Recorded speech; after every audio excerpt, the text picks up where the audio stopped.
मुझे अब भी लगता है कि हमें लौट जाना चाहिए। और जो भी सूचना हमारे पास है वो श्री राम को जाके देते हैं। यहाँ पर रह के समय व्यर्थ करना अनुचित है। इस सागर को पार करना असंभव है। श्री राम का कार्य बीच मझधार में छोड़ने से अच्छा है कि हम अपनी मृत्यु को आलिंगन कर लें, क्योंकि नर के रूप में साक्षात नारायण है वो। आप उचित कह रहे हैं ताजश्री जामवंत। अब नारायण का कोई चमत्कार ही हमें मार्ग दिखा सकता है, क्योंकि हमारी आस, हमारे हनुमान जी की भी आस छूट चुकी है। हमारे पास कोई मार्ग नहीं है। ईश्वर भी उन्हीं की सहायता करते हैं जो स्वयं अपनी सहायता करते हैं। कई युगों से मैं इस धरा पर हूं, जानता हूं कि जिस कार्य में श्री राम का नाम हो वो कार्य कभी अधूरा नहीं रह सकता। कोई ऐसी समस्या नहीं जिसका कोई हल ना हो। हमें बस श्रद्धा के दीप में आस की लौ जगाए रखनी होगी।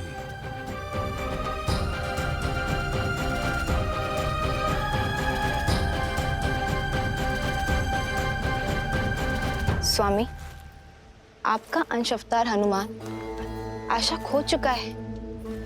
अब उसे स्वयं से कौन मिलवाएगा? कौन उनका साक्षात्कार उनके ही बल से करवाएगा? जामवंत, क्योंकि हमारी रचाई इस लीला का सबसे अधिक बोध उन्हें ही है। जीवन और इतिहास के ज्ञान का अद्भुत समन्वय है जामवंत। वो जामवंत जो स्वयं ब्रह्मदेव के मुख से वृक्षों के राजा बनकर प्रकट हुए थे। तो श्री राम की कथा में जामवंत की और भी भूमिकाएं? हाँ देवी, आने वाले इस धर्म युद्ध में जामवंत श्री राम के सहायक, उनके मार्गदर्शक बने। पिछले कई युगों से भगवान विष्णु के राम अवतार की प्रतीक्षा में थे जामवंत। स्वयं को इस पावन उद्देश्य के लिए तत्पर कर रहे थे जामवंत। युगों से? हाँ देवी, जामवंत कोई साधारण वृक्ष नहीं, नारायण के हर रूप, हर स्वरूप के साक्षी रहे। फिर वो चाहे बराह अवतार से लेकर नरसिम्हा अवतार हो, या फिर समुद्र मंथन से लेकर वामन अवतार तक, जामवंत इन सभी घटनाओं के साक्षी रहे। जब भगवान विष्णु ने वामन अवतार में असुरराज महाबली का दमन किया था, तब 21 बार भगवान वामन की प्रदक्षिणा देने वाले जामवंत ही थे। और अब राम अवतार में, राम रावण युद्ध में श्री राम के गुरु बनकर उनका मार्गदर्शन करने का दायित्व भी हमें से लंका तक कौन जा सकता है? इतना सामर्थ्य तो हम में से किसी में भी नहीं है। संपाति ने हमें ये कहा था कि लंका यहाँ से कम 100 योजन दूर है। माना कि हम वानर हैं, किंतु इतनी दूरी तय करना तो हमारे लिए भी असंभव है। संपाति और जटायु माता सीता को बचाने के लिए अपने प्राण तक न्यौछावर करने से पीछे नहीं हटे, और तुम कहते हो कि हम पीछे हट जाएं? कदापि नहीं। अपने भीतर झांको।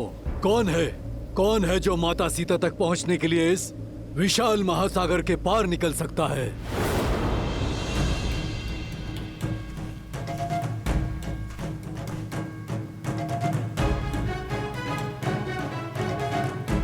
जामवंत जी, मैं 20 योजन तक छलांग मार सकता हूं। मैं 40 योजन। युवा अवस्था में मैं इतनी दूरी पार कर सकता था, किंतु अब शरीर में उतना बल नहीं।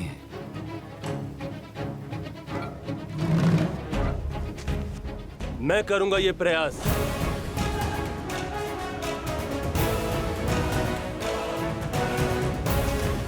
तुम्हारे सामर्थ्य पर संदेह नहीं है अंगद। मुझे ज्ञान है कि तुम वहां तक पहुंच तो जाओगे, परंतु वहां से लौटने की शक्ति शेष नहीं बचेगी। और फिर तुम युवराज हो, तुम्हारी रक्षा हमारे लिए आवश्यक है। और तुम्हारा यहाँ सेना के साथ रहना भी आवश्यक है।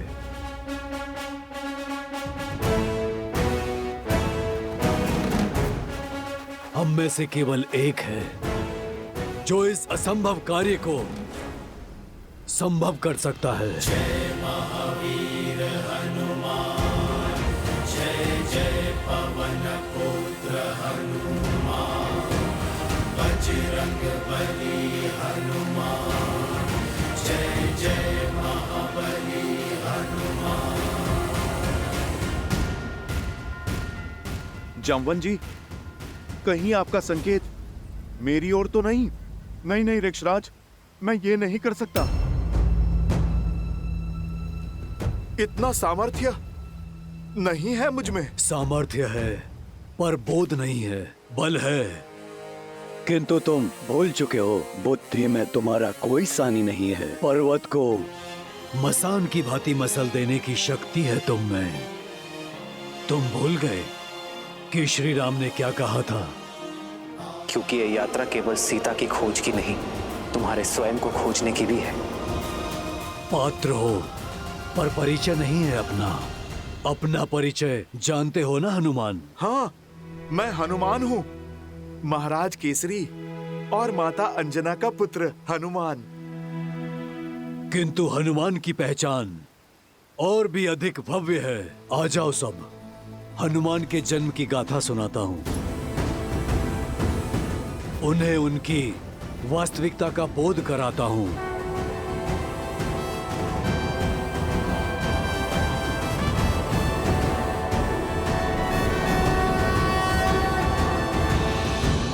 ईश्वर ने सब कुछ दे दिया, बस एक संतान नहीं दी।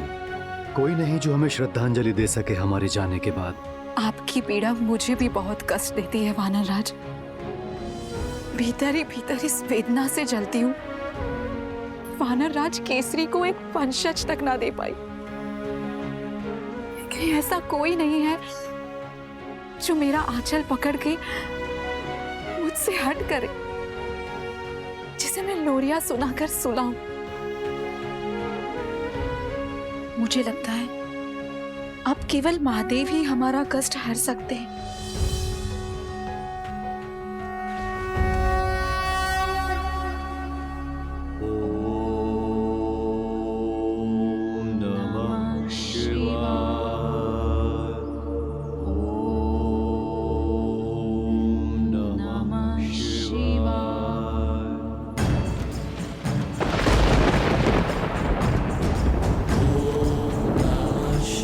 केसरी और अंजना पूरी श्रद्धा से तप में लगे रहे।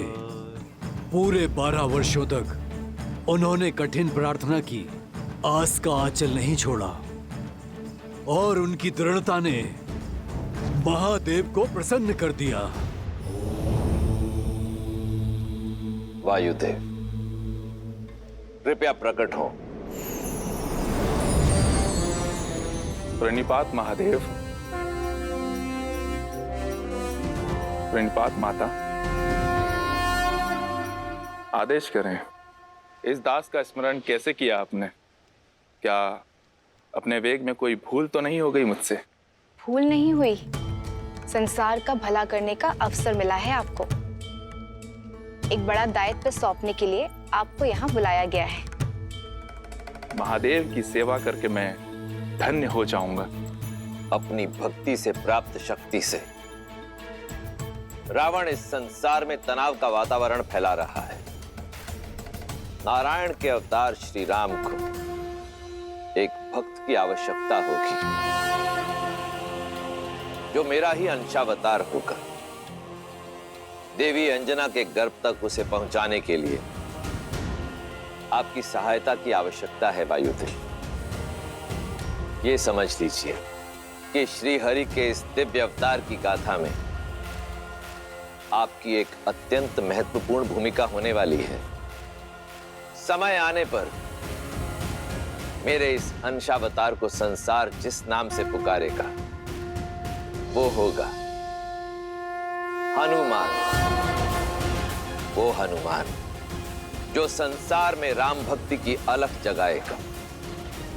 वो हनुमान जो इस संसार को सच्ची भक्ति का अर्थ समझाएगा, जो भक्त और भगवान के संबंध को एक नई ऊंचाई तक ले जाएगा, जो राम रावण युद्ध में श्री राम का प्रमुख सहायक बनेगा और देवी सीता की मुक्ति का मार्ग बनेगा।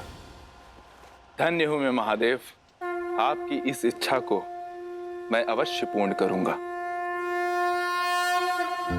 हनुमान आपका अवतार होगा और उसे धरती पर ले जाने में मेरे सहयोग के कारण पवनसुत कहलाएगा। नमामि शंभुं पुरुषं पुराणं, नमामि सर्वज्ञं पारब्रह्मं, नमामि रुद्रं प्रभुं शयन्तं, नमामि शर्वं शिरसा नमामि। जय जय जय शंकर उमा महेश्वर। जगत कल्याण का मार्ग तुम्हारी प्रतीक्षा कर रहा है हनुमान। तुम्हारे बल का आभास कर सकता हूं मैं हनुमान।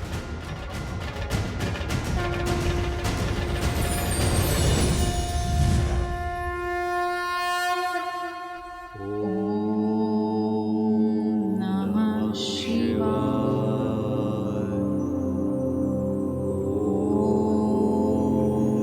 नमः शिवाय।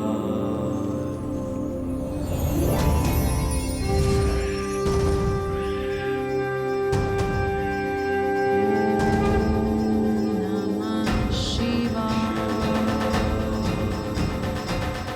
रख सकता तो सदा सर्वदा तुम्हें अपने साथ ही रख लेता, किंतु महादेव का आदेश अडिग है, पास नहीं रहेगा, किंतु तुम्हारा पिता सदा तुम्हारे साथ रहेगा।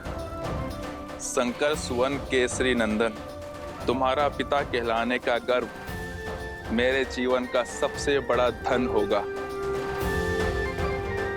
पवनसुत,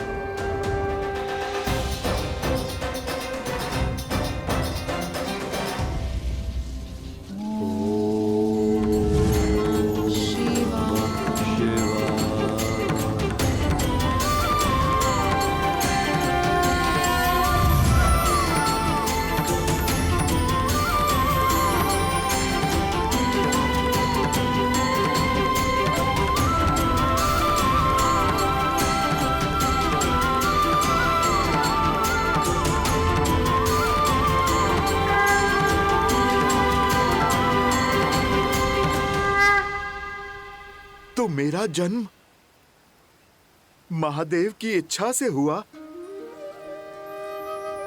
जामवंत जी, मैं महादेव का अंश हूं। अंजनेय होने के साथ साथ पवनसुत भी हूं मैं, और मेरा जन्म प्रभु श्री राम की सेवा के लिए हुआ। इसीलिए सदा मुझे प्रभु श्री राम की प्रतीक्षा रहती थी। धन्य हुआ मैं, मेरे श्री राम, प्रभु श्री राम, राम राम राम राम राम राम।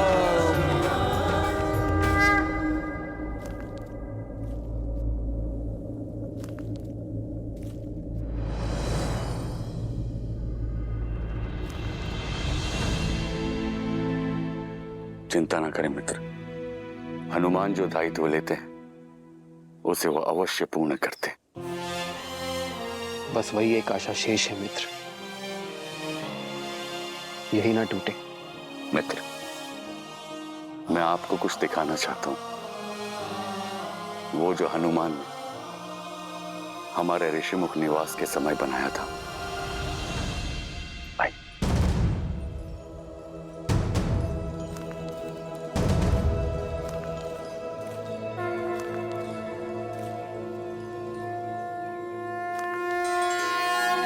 मेरी मूर्ति ये हनुमान ने बनाई है मेरे लिए?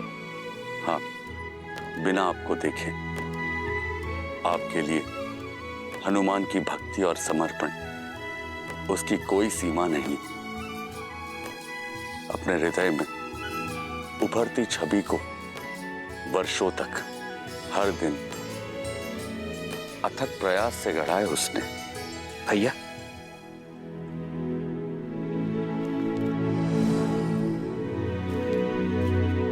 देखो लक्ष्मण, हनुमान ने मेरे लिए ये प्रतिमा बनाई है।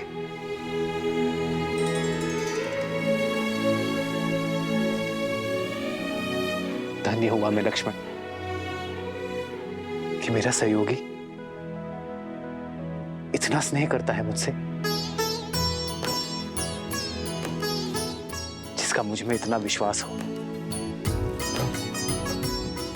कि बिना मुझसे भेंट की, बिना मुझे देखे समर्पण से इतनी बड़ी प्रतिमा बना डाली। वो मुझे कभी निराश नहीं करेगा लक्ष्मण।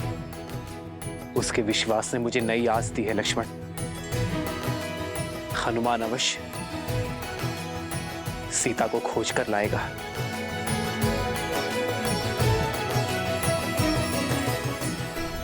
मैं जीवन का उद्देश्य तो जान गया, परंतु उसे पाने का मार्ग कैसे ढूंढूं? ऋक्षराज, इस महासागर को लांघने का सामर्थ्य मैं कहां से लाऊं?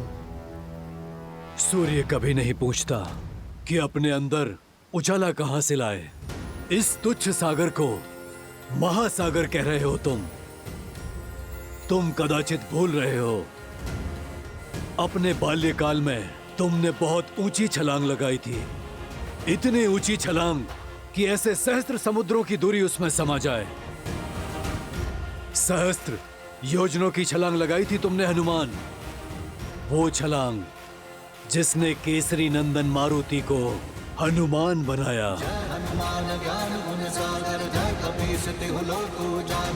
अपने जन्म और उस असंभव छलांग की कथा सुनो हनुमान। अपना बल, सामर्थ्य और स्वयं का परिचय पा जाओगी।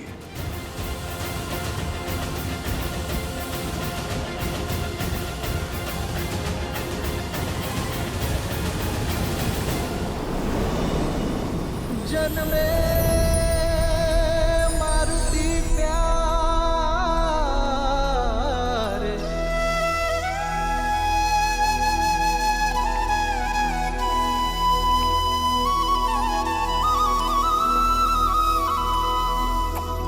जन्मे मारुति प्यारे।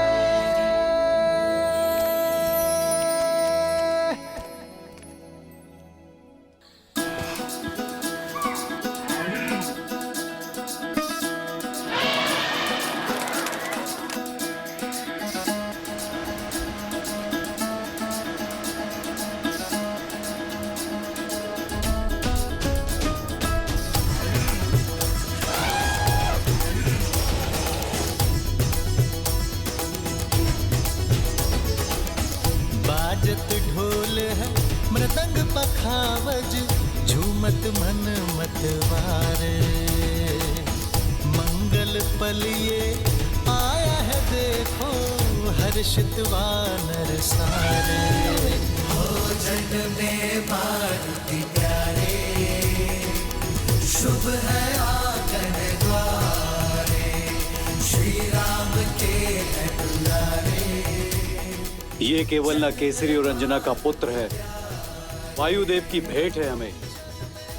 मारुत का आशीष है, पवन पुत्र मारुति है, मारुति।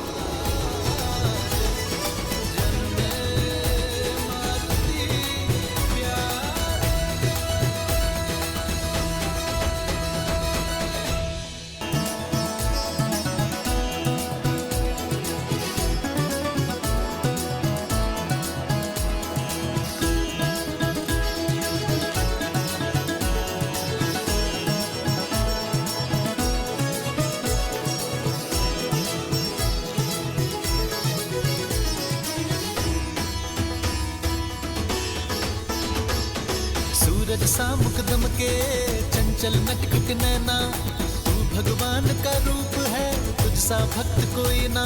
सूरज सा मुकदम के चंचल नटखट नैना, तू भगवान का रूप है,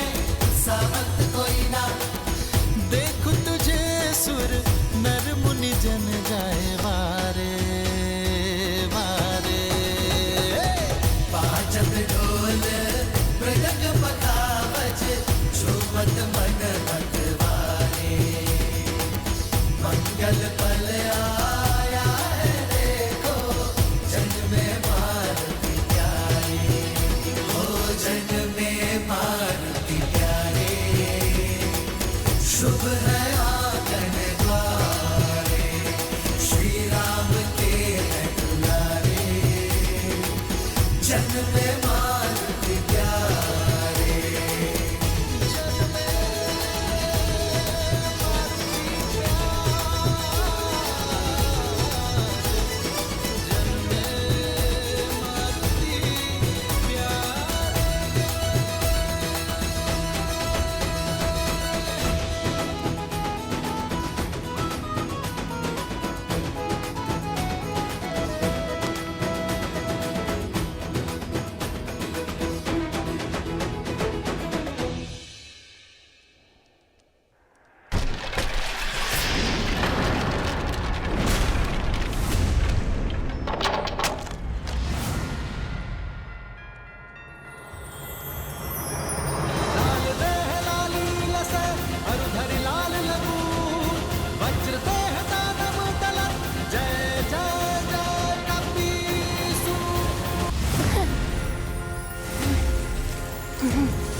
केसरी नंदन मारुति की, केसरी नंदन मारुति की। जय महावीर हनुमान, जय जय पवन पुत्र हनुमान। पवन सुत और महादेव के अंश हो, वायु की प्रचंड शक्ति और महादेव के अनन्य क्षमता के साथ जन्मे हो तुम, और इसलिए तुमने वो उड़ान भरी जो कोई नहीं भर पाया। जब तुम बालक थे तब एक दिन तुम्हारी माता अंजना वन में पुष्प लेने गई और पीछे तुम निद्रा से उठे, और बालक मारुति भूख से बिलखने लगा। माता, माता, भूख लगी है, भोजन दो ना।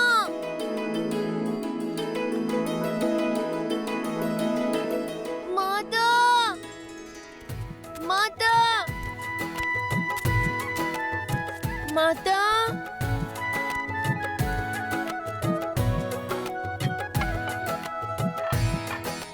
भोजन तो नहीं है।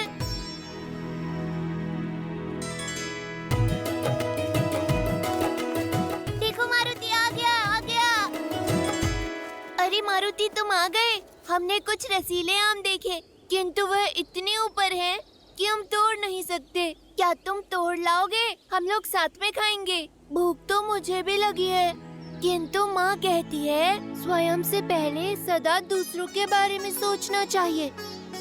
चलो पहले तुम्हें खिलाता हूँ। चलो चलो मेरे साथ, चलो चलो।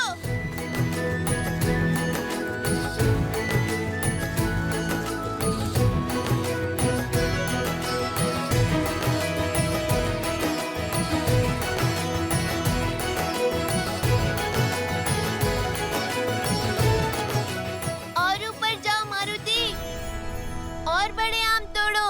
मारुति मारुति मारुति मारुति मारुति मारुति मारुति मारुति मारुति मारुति मारुति मारुति मारुति मारुति।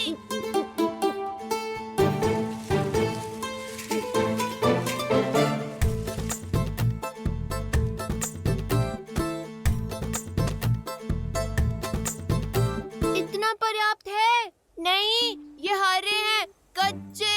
और ऊपर जाओ, लाल चमकीले आम तोड़ो। फल जितना बड़ा, जितना लाल, जितना चमकीला, उतना ही स्वादिष्ट और रसीला होता है।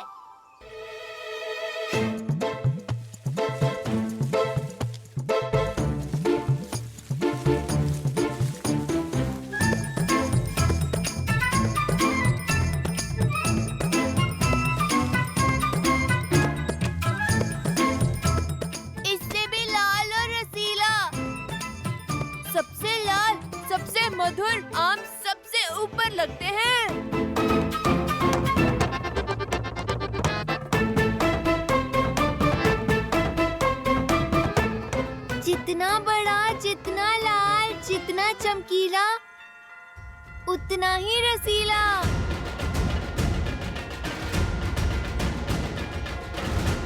मुझे यही फल खाना है। बुद्धू, वो आम नहीं, सूर्यदेव है, सूर्यदेव।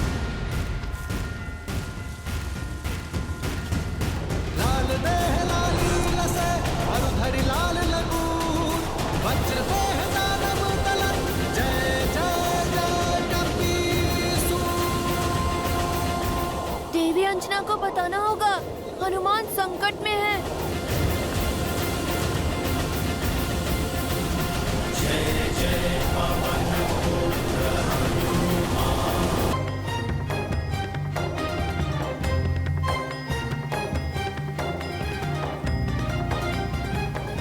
ऐसे क्या देख रहे हो आप लोग?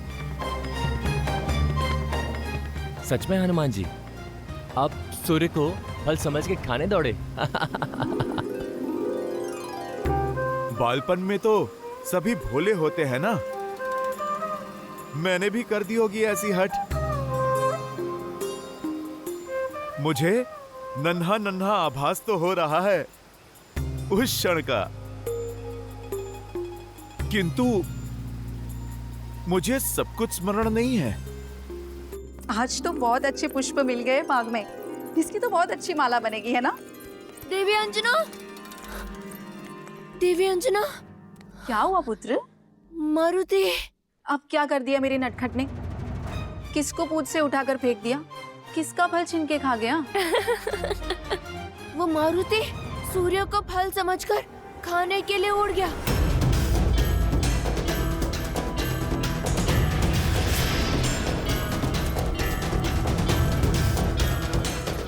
मारुति, पुत्र लौट आओ! मारुति!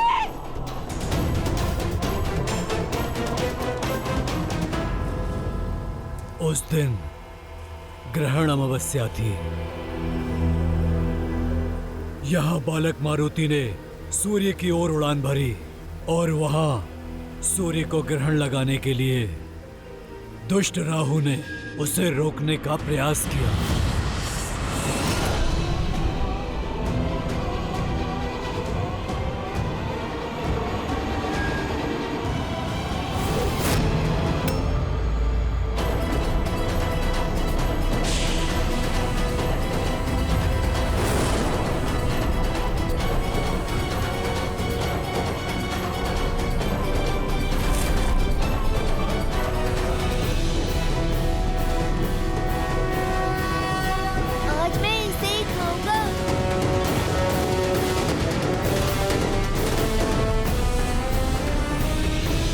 बालक, कहाँ जा रहे हो? उस फल को खाने। नहीं, सूर्य को खाने का अधिकार केवल मेरा है। माता तो कहती हैं, प्रकृति में सबका समान अधिकार है। ये जो भी है मारुति के वेग को स्पर्श तक नहीं कर सकता। ये रसीला फल मैं ही खाऊंगा।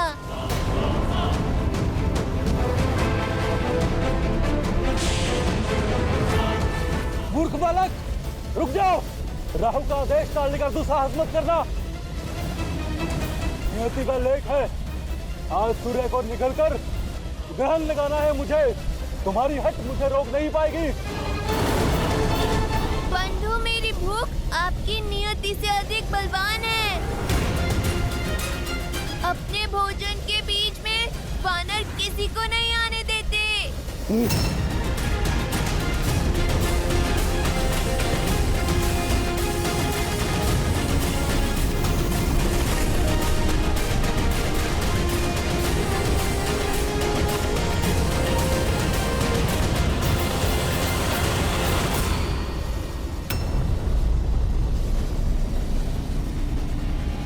अच्छा, मेरी टांग खींचोगे?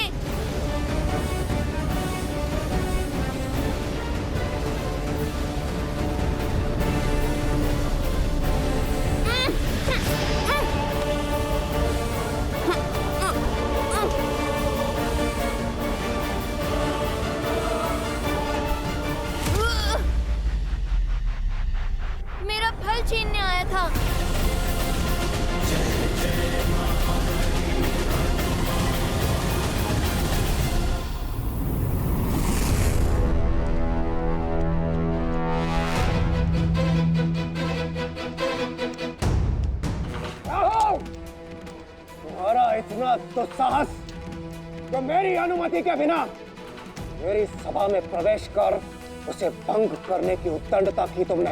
इंद्रदेव, आज एक असुर नहीं, एक ग्रह देवराज से रक्षा की विनती करने आया है। एक तुच्छ वानर बालक की हट ब्रह्मांड का संतुलन भ्रष्ट करने जा रही है।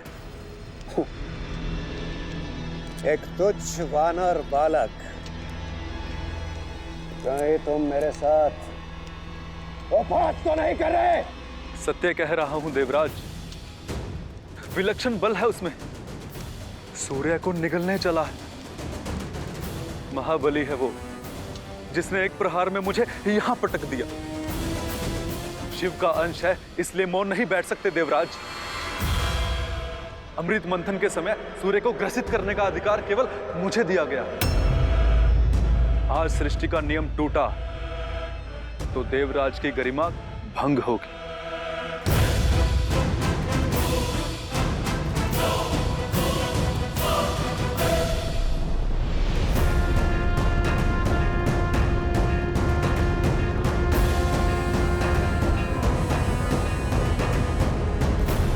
रुक जाओ बालक, तुम्हारी ये चेष्टा सांसारिक संतुलन बिगाड़ रही है। कोई भूखा बालक फल खाएगा तो आपकी सृष्टि का संतुलन भला कैसे बिगड़ेगा? उद्दंडी बालक, तुम्हारा इतना दुस्साहस कि तुम देवताओं के राजा के साथ तर्क वितर्क कर रहे हो। आपसे पहले भी एक आया था, प्राण बचाकर भागा है। आप जाइए, मुझे अपना भोजन करने दीजिए।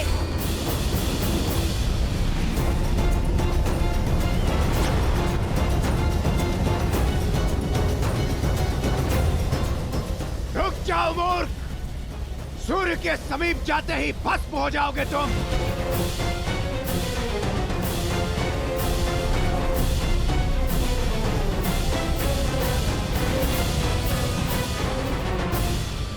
बहुत सी बाधाएं लांघकर मैं यहाँ तक पहुँचा हूँ। अब मैं पीछे नहीं हटूंगा, पर इतना बड़ा फल खाऊं कैसे?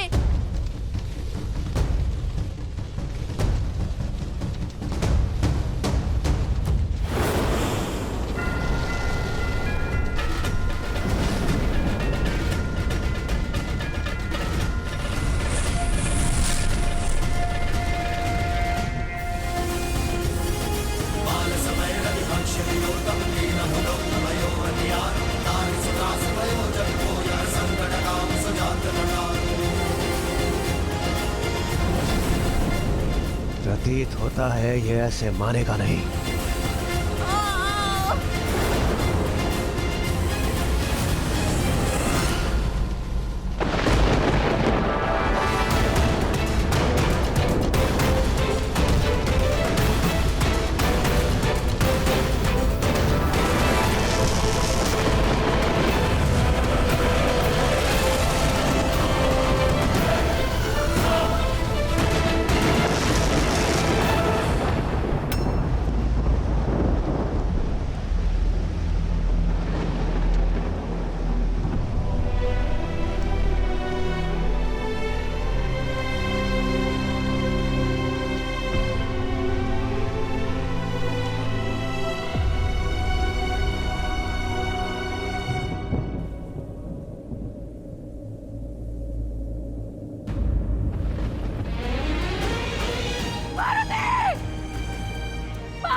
मेरा पुत्र, मेरा पुत्र, पुत्र, पार्वती, पार्वती, पुत्र, पार्वती।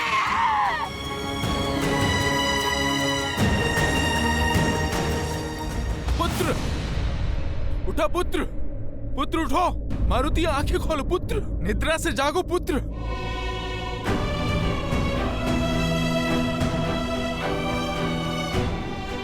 मारुति आंखें खोलो।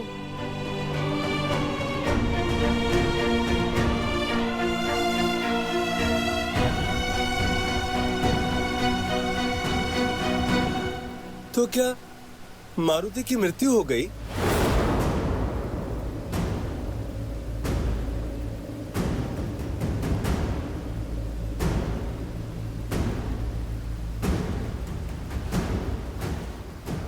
हाँ, क्योंकि वज्र को तो पवन देव भी नहीं सह सकते, तो पवन पुत्र कैसे सहता? मारुति वज्र का प्रहार नहीं सह पाया और वायुदेव इस सत्य को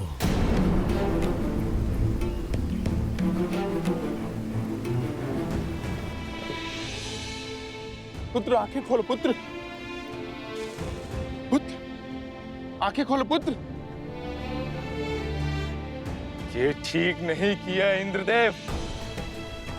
एक बालक की अबोधता के लिए उसके प्राण ले लेना, उसका अंत कर देना, ना ये न्याय संगत है और ना ही नीति है। इस संसार में एक अबोध बालक की बाल हट का दंड मृत्यु है। वो संसार पीड़ा पाने के ही योग्य है। अपने पुत्र के अन्याय का दंड मैं अवश्य दूंगा इस सृष्टि को। पीड़ा का बाण केवल तुम नहीं सहोगे पुत्र।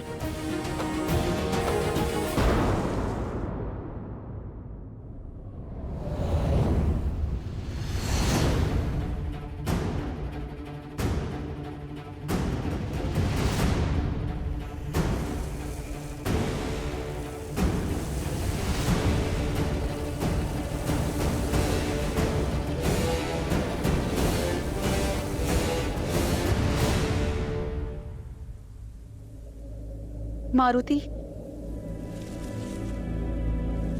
मारुति, मारुति, मेरा पुत्र कहाँ है? मेरा पुत्र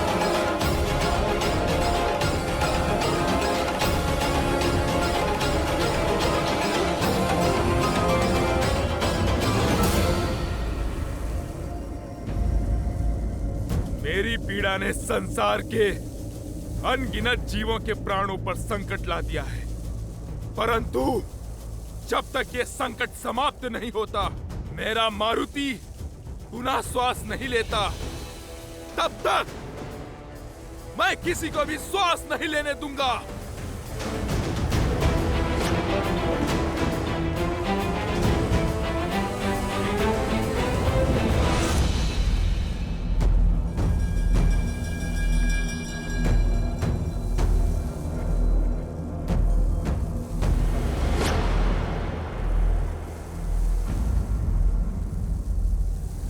इंद्रदेव, अब आप यहाँ क्यों आए हैं?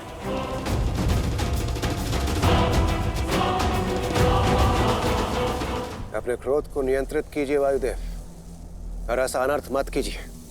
यदि आपने अपनी वायु का संचार न किया तो इस समस्त सृष्टि का सर्वनाश हो जाएगा, और आप इस प्रकार जीवों से उनका जीवन नहीं छीन सकते।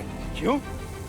यदि आप मेरे पुत्र का जीवन छीन सकते हैं, तो मैं भी सृष्टि से वायु रूपी जीवन छीन सकता हूं।